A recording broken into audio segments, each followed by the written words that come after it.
Joint mobility and flexibility are two uniquely different things. Flexibility relates to extensibility of connective tissue.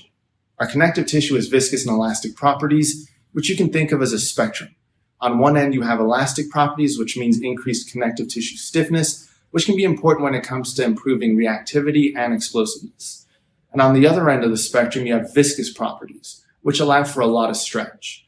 We all lay somewhere on that spectrum, which is influenced largely by our genetic makeup as well as by our training. Joint mobility, on the other hand, refers to how much available joint motion we have.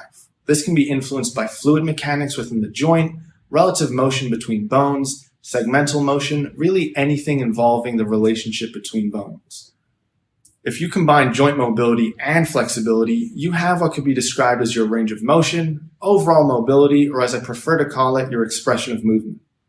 Expression of movement refers to how well you can combine all these qualities when you move.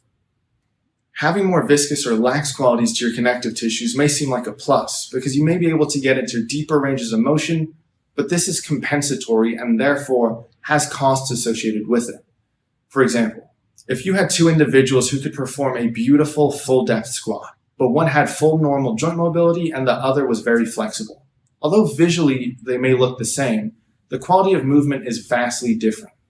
The person with limited joint mobility but very flexible may be able to perform the full depth squat, but in order to perform it, they're moving well beyond their range of available joint motion, which leads to excess compression through their joints and increases the strain and demand on their connective tissues. In order to have full joint motion, normal length tension relationships of the muscles surrounding the joint are required, which means you would also have a normal amount of flexibility as well as full movement options without compensations.